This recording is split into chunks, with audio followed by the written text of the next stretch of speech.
दोस्तों, आज छोटू हमसे फिर उसी हालात में मिला। मुंह लटकाए हुए, चेहरे पे उदासी, आंख में आंसू। हमने पूछा कि भाई बात क्या है? तो कहने लगा कि गुरुजी हमें तीन घात वाले बहुपद का गुणनखंड नहीं आता है। तो हमने कहा आ जाएगा, मेहनत करो, आ जाएगा। तो कहने लगा कि हमें तुरंत आना चाहिए।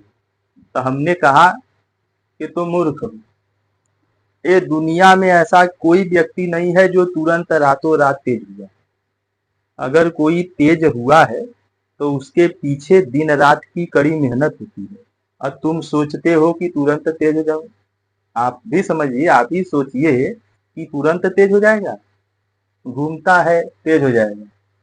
तो ध्यान से देखो, मैं समझा रहा हूं, आ जाएगा।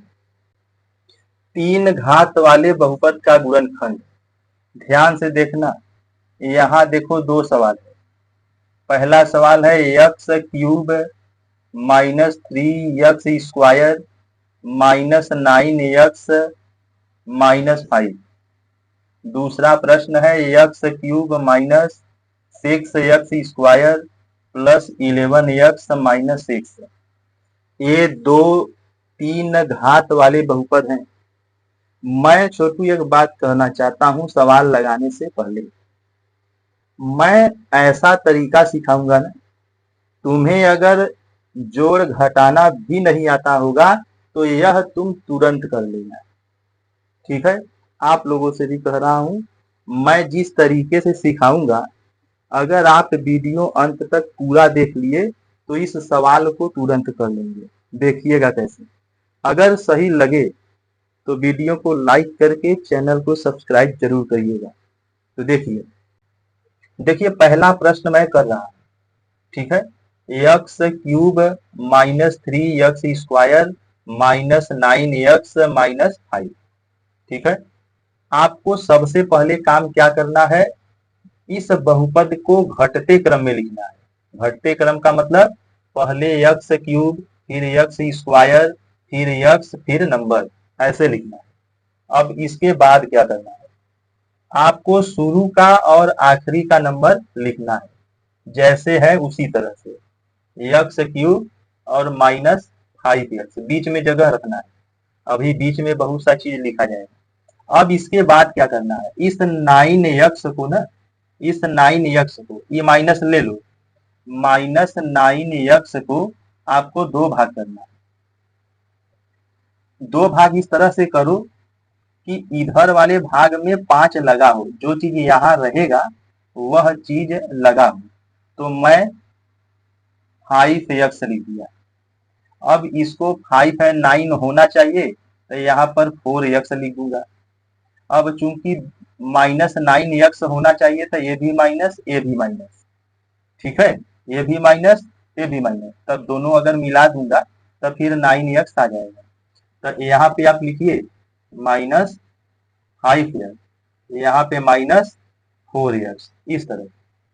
इसके बाद आपको इसको दो भाग करना है, माइनस थ्री एक्स स्क्वायर। अब इसको दो भाग करना है तो इस बात का ध्यान रखिएगा कि जब इसको दो भाग करेंगे तो जो इधर वाला भाग होगा, मानी इधर वाला, उसमें फोर लगा हो, तब मैं यहाँ पे लिख दूंगा माइनस फोर एक्स स्क्वायर। अब यहाँ पे मैं लिख दूंगा केवल एक्स स्क्वायर, क्योंकि माइनस फोर एक्स स्क्वायर में जब ये मिलाएंगे, यहाँ कुछ नहीं है तो प्लस माना जाता है। तो जब इसमें मिलाएंगे तब मिला करके माइनस थ्री एक्स स्क्वायर हमारा आ जाएगा। यह माइनस फोर एक्स स्क्वायर है, यह प्लस एक्स स्क्वायर है। जब इसको मिला देंगे तो यह माइनस थ्री एक्स स्क्वायर हो जाएगा। क्यों? क्योंकि प्लस है, माइनस से घट जाएगा, ज्यादा पड़ेगा तीन थे, वही बच जाएगा। तो यहाँ पर आपको लिखना है x square minus four x square.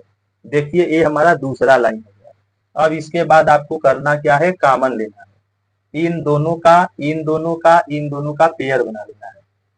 तो एक्स क्यूब और एक्स स्क्वायर, इन दोनों में कॉमन हो जाएगा हमारा एक्स स्क्वायर।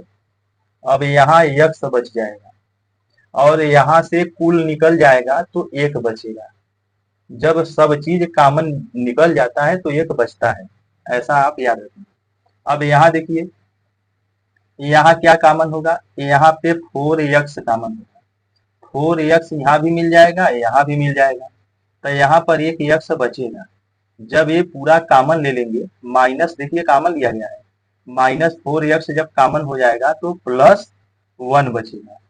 देखिए माइनस कॉमन ले लिया जाता है जब कुछ नहीं बचता है तो प्लस में लिखा जाता है। यहाँ पे -4x कॉमन लिया गया है, तो जब सब निकल जाएगा तो +1 बचेगा। अब देखिए यहाँ से -5 कॉमन होगा, -5 यहाँ भी है, तो यहाँ पर x बच जाएगा और -5 निकालेंगे तब प्लस फिर 1 बच जाएगा।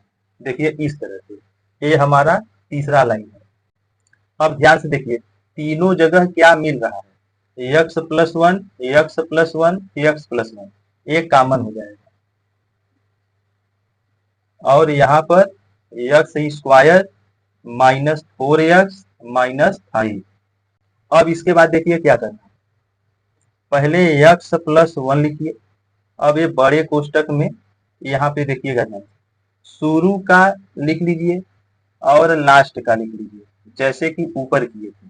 अब इस बीच वाले को 2 भाग करना है, यानी -4x को 2 भाग करना है और 2 भाग इस तरीके से करना है कि इधर वाले भाग में 5 आए क्योंकि कॉमन भी लेना है, तो इसको मैं लिख दूंगा -5x और इसको लिख दूंगा +x और इसको मिला दूंगा तो हमारा इतना आ जाएगा।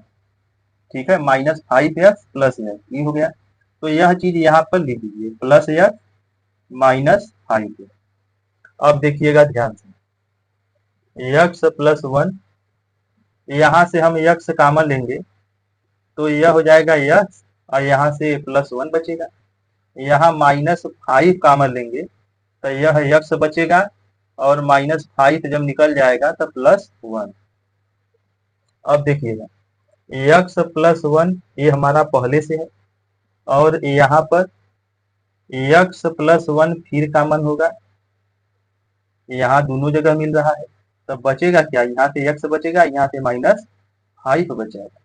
तो कुल मिला करके हमारा x + 1 x + 1 x -5 यही हम लोगों का जो है गुणनखंड हो गया।